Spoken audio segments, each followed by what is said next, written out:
It was around 9 p.m. when I realized Michael wasn't coming home, again. He'd texted earlier, caught up with a client, might stay at the office tonight. I stared at the screen for a while, not sure whether to feel angry, disappointed, or just numb. Honestly, I wasn't surprised. That text had become a pattern over the past year. I tossed my phone aside and looked around the living room. Everything was still, quiet, and too neat. My life had become a series of routines: wake up, clean, cook, wait, sleep, repeat. And somewhere in between all of that, I was slowly disappearing. Jake had been staying with us for about a week. He was Michael's cousin, 25, fresh out of a job, and in town looking for work. When Michael offered our guest room, I didn't protest. I thought it would be good to have some life in the house again. Someone to talk to. Someone who noticed when I walked into a room. And Jake did notice. Not in a loud or obvious way. He wasn't flirtatious or invasive. But he smiled when I made coffee. He asked how my day was. He listened. That alone was enough to start unraveling something in me. That night, Jake was on the couch in his usual spot, scrolling through Netflix. He looked over as I entered the room. "Hey, you free to watch the next episode?" he asked, grinning. "Sure," I said, curling up on the opposite end of the couch. It had become our unspoken tradition since Michael stopped coming home for dinner. A show, some popcorn, shared glances. Nothing more. Nothing less. We played the episode. Something light, maybe a comedy. I couldn't really pay attention. My eyes were on the screen, but my mind was somewhere else. Somewhere dangerously close to noticing the way Jake's voice dropped when he whispered a joke. Or how he leaned forward, elbows on knees, completely present in a way Michael hadn't been for months.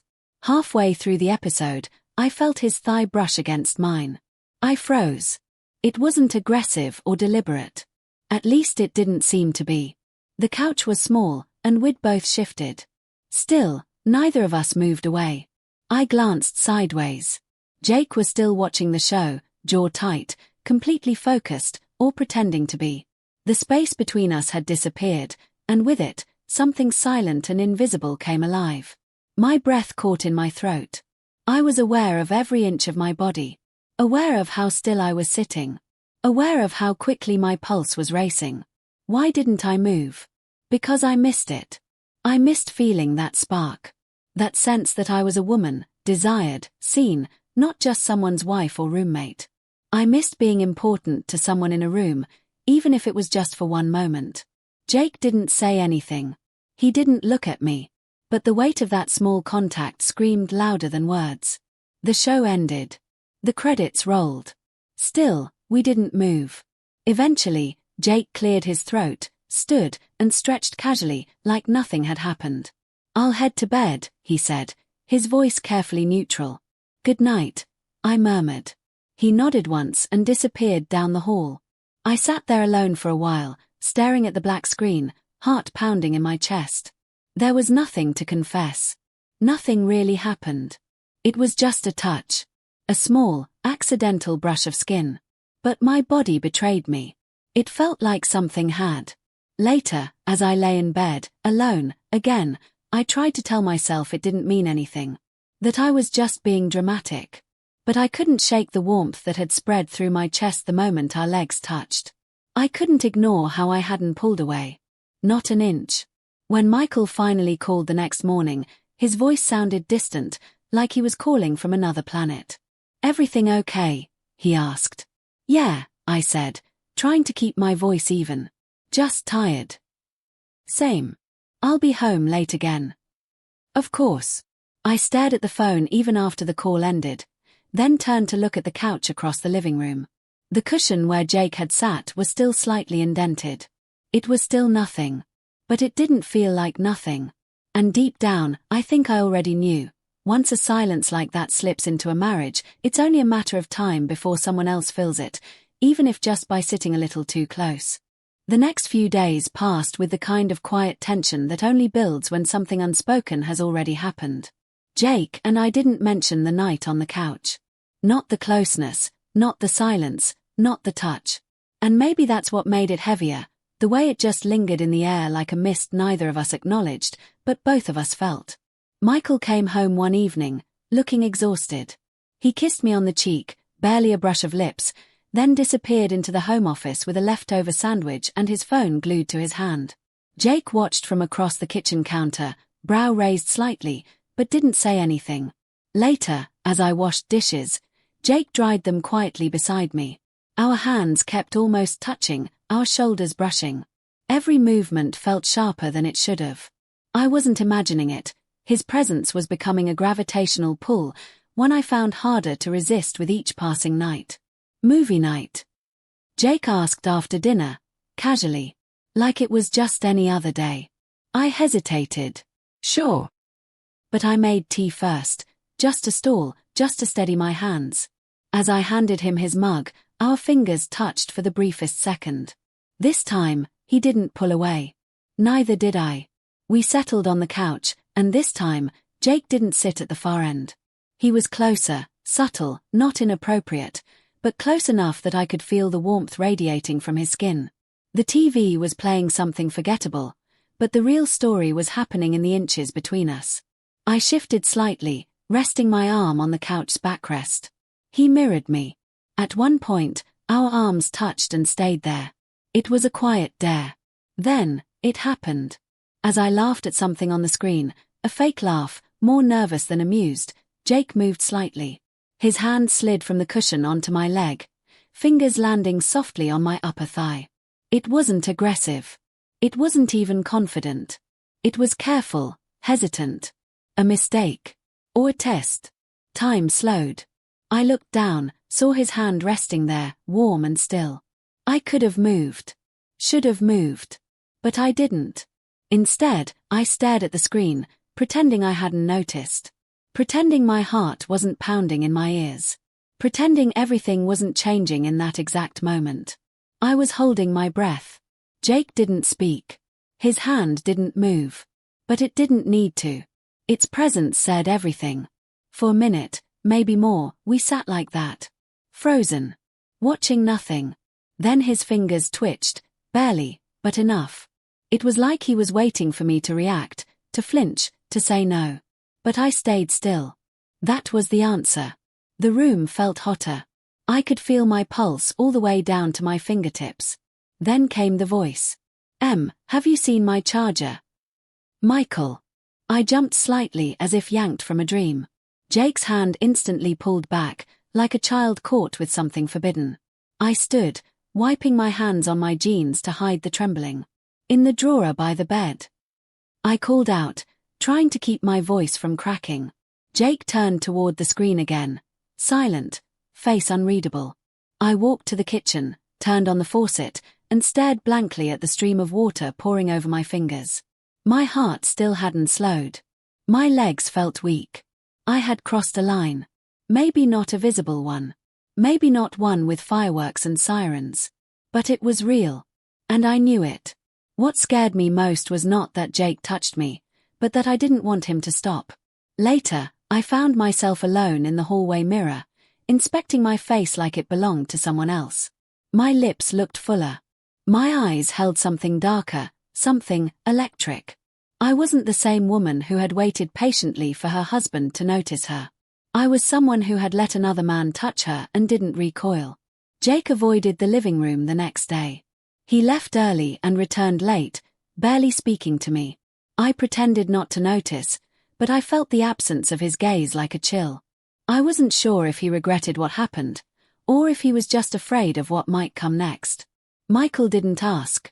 He never asked anything anymore. And I never offered. Because how could I explain that I wasn't chasing passion or scandal? I was just chasing something that had quietly vanished, something I didn't know how much I missed until a single hand reminded me what it felt like to be touched, even if only by accident. The morning after, the house felt different. The sunlight seemed sharper, the air somehow thicker. I moved through the kitchen like a ghost, mechanically pouring coffee, flipping through the mail, trying to forget the warmth of Jake's hand the night before. But memory doesn't care about your intentions. It lingers. It whispers when everything else goes quiet. Jake didn't come out for breakfast. His bedroom door remained closed. I considered knocking, just to pretend things were normal, but normal had already slipped through our fingers. Michael sat across the table, eyes on his phone, as usual. He didn't notice how long I stared at my coffee without taking a sip. Or how quiet I'd become. His screen got more attention than I ever did. I told myself I should hate him for that, but mostly, I hated myself for needing someone else to remind me I existed. By the time Jake finally emerged, Michael had already left for work. Jake paused at the hallway, looking like he'd aged overnight. His usual easy charm was gone. He looked unsure, about me, about himself, about what line we had crossed and whether we could walk it back. "Hey," I said softly. He gave a small nod. "Morning." We stood there, staring at each other across the room. The TV was off, the couch untouched, like a crime scene sealed off. I wanted to say something to break the tension. But what do you say when your husband's cousin touched you like that and you didn't stop him? Jake finally looked away and muttered, "I have a job interview this afternoon." "That's good," I replied, too quickly. "Really good." He grabbed an apple from the counter, avoiding my eyes, and then paused. "About the other night." I held up a hand. "Don't. Please." He stopped mid-sentence. Not because he didn't have anything to say, but because we both knew whatever came out next would make it real. And if it became real, we couldn't take it back. He gave a silent nod and turned to leave. The door closed gently behind him. I stood in the kitchen long after he was gone, my chest heavy with something I couldn't name. Guilt, maybe. But also, sorrow. Because that touch, small and fleeting, had meant more to me than any of Michael's words in the past year. That night, Michael came home early, surprising me for the first time in months. He brought takeout and a tired smile, as if nothing had happened. As if we were still the couple we used to be. We sat on the couch and ate in silence, the same couch where my betrayal had silently bloomed. "Want to watch something?" he asked. I almost laughed. Not because it was funny, but because the irony was suffocating. I nodded. "Sure." We watched an old action film. Michael leaned back, relaxed, and I sat beside him, stiff and quiet. His hand rested on the couch near mine, but he never reached for me. He hadn't in a long time. I looked at our hands, close but not touching. And for the first time, I realized how far apart we'd grown. Inches in distance, miles in emotion. The next morning, Jake was gone. A note on the kitchen counter read, "Thanks for everything. Got the job. Moving into a short-term rental today. Will call soon. Jake." No goodbye. No explanation. Just space. A blank line where something should have been written. I stood there holding the note, heart sinking slowly. It wasn't just what happened, it was how quickly it vanished. Like it was a dream I wasn't supposed to remember. Michael walked in, reading emails, oblivious to the tension carved into the room. "Jake gone already?" "Yeah," I replied, folding the note in half. "Good kid," he muttered, sipping his coffee. I wanted to scream.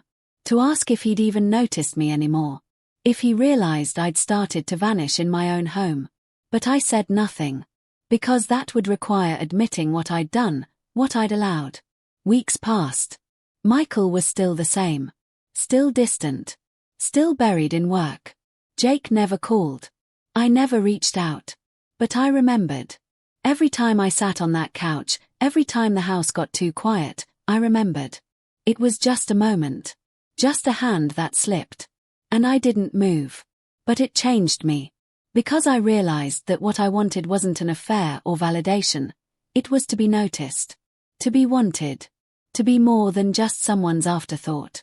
And for one brief second, I had that. I still wear the same face. I still play the same roles. Wife. Hostess. Companion. But deep down, I'm not the same woman anymore. And the worst part. Michael never even noticed I changed.